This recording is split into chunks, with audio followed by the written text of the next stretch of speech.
all heard some pretty strange rumors about fast food, and most can be quickly dismissed. But what about the ones that turned out to be more than just whispers? Rumors are aplenty, but we're divulging 10 fast food rumors that ended up being true. Part 3. Sit down, shut up, and listen. 70-plus ingredient McRib. Hey, I hear the McRib is back. When the rumor that the McRib contained more than 70 ingredients first started floating around, at the time, it was true. These days, though, I wouldn't even get that.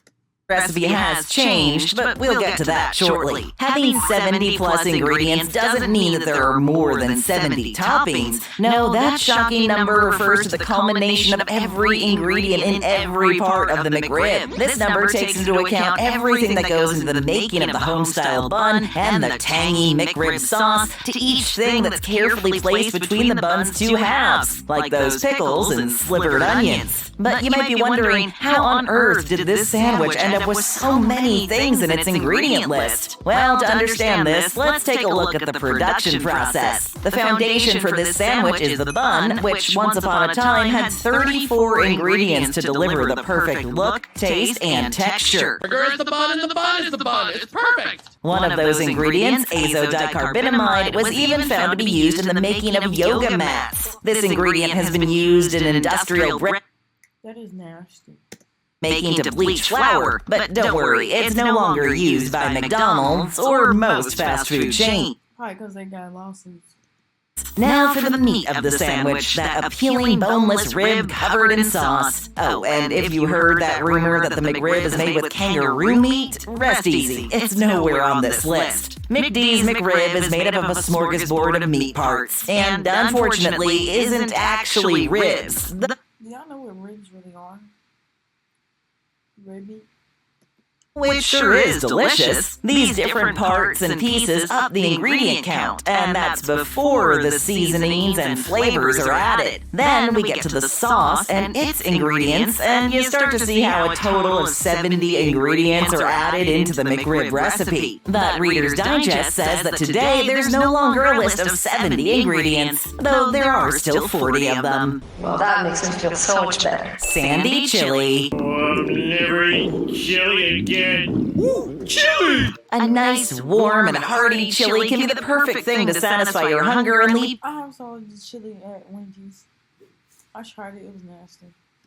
feeling warm and toasty. And for years, Wendy's has delivered a delicious stick-to-your-ribs chili that many have loved. That is, until the rumor that there's sand in it gave everyone pause. And the reality is that there is some truth to this rumor. Yes, you're hearing us right, this rumor is true. Just like McDonald's and their use of ingredients that sound like they belong in a chemistry lab, all to perfect the look, taste, and texture, Wendy's also has some strange-sounding ingredients. The ingredient that caused the stir about sand in their chili is silicon dioxide, or as it's also known, silica. And because this ingredient is found in naturally occurring things like quartz and sand, the rumors took off, looking and sounding as if they were backed by science. Because in a way, they are. So why exactly is Wendy's using this sandy substance in their beloved chili? Because it helps maintain the look and texture of that well-loved dish. Silicon dioxide acts as an anti-caking additive. Wendy's isn't the only fast food chain to use it in their meat-based products. Taco Bell is also known to use it. Who'd have thought that sand was a secret ingredient in crafting Wendy's hearty and delicious chili? Have you tried this? Wood pulp seasoning. I eat wood. It's so fucking disgusting. Tastes good. So now that we've addressed that sandy rumor, let's take a look at another rumor that causes people to raise an eyebrow and question their food choices: the use of wood pulp in fast food. And yes, this rumor has proved to be true, though it isn't quite what you think. The wood pulp you find in fast food is often called cellulose. It's an ingredient found across the food world that's derived from wood pulp and other fibrous plants. And yes, this is considered safe and permissible to eat. This leads to the big question, which foods have wood pulp in them? Well, it seems like Please don't say chicken. everyone's using it as a secret ingredient. Chains like Wendy's, Burger King, McDonald's, Taco Bell, and Carl's Jr. all have items that reportedly contain it. And if it doesn't outright say cellulose on the ingredients, it could be hiding under some of the other names you'll find wood pulp listed as. This is terrible. Names like microcrystalline cellulose and regenerated cellulose, all of which sound very science experimenty. Why exactly are so many food brands adding this to their foods? Because it's an anti-caking additive and a stabilizer to keep other ingredients from separating. It's used in everything from shredded cheese and buns to adding No wonder why the cheese be looking like that when you go to fast food restaurants. filler to meats. Who'd have thought wood would become a staple in our diets? No meat. Big feet.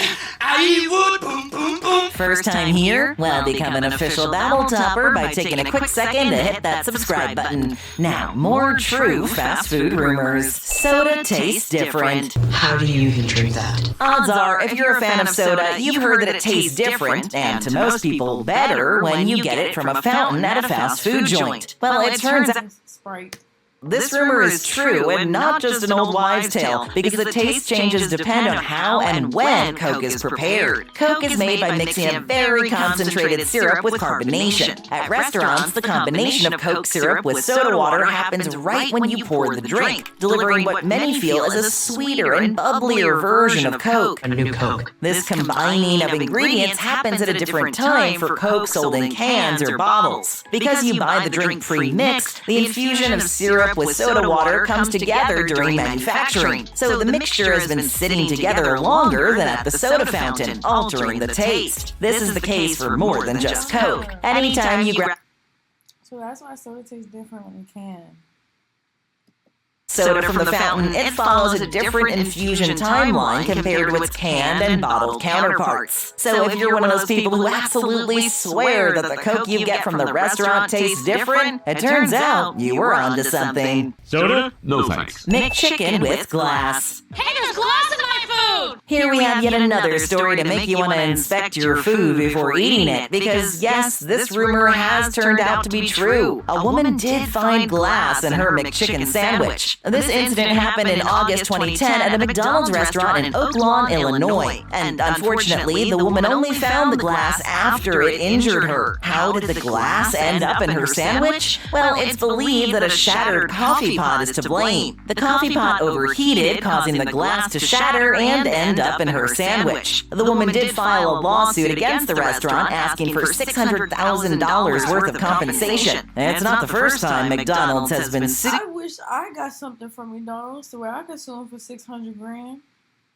Oh, I'd be happy. by an injured customer. They've also been sued over someone getting severe burns after their drink spilled on them. Incidents like these make you approach your fast food with a little more caution. Oh, God. Sir, don't swallow. Spit that out, please. Subway short change. Is that true? If you've ever heard the rumor that Subway sandwiches are not as long as advertised, know that it was more than a rumor. It turns out that the sandwich chain was shortchanging customers on the length of their sandwiches. Instead of the famous foot-long being 12 inches of bread, the restaurant was only serving up 11 and a bit. The result was the sandwich franchise going to court over the shorter length. Subway fought the lawsuit by trying to say they were only using the term foot-long as a descriptive. I remember that. I remember how they was saying how Subway's $5 foot long is not really a foot long. Somebody actually measured it. And they was lying about it for a long ass time. I've been hearing $5 foot long since I was in middle school. So I guess a good 5 years. So it took them a while for them to get a lawsuit off of that. That's crazy though. But unfortunately for Subway, this argument wasn't good enough. They ended up settling the lawsuit and actually measuring their sandwiches to ensure they lived up to the foot-long description. This also meant that Subway had to develop new systems and processes for their entire chain to ensure that everyone was getting a sandwich that was truly 1 foot long. Sizes. Now, so they was getting something shorter than 1 foot long. Everything, I guess. Designed to make you crave.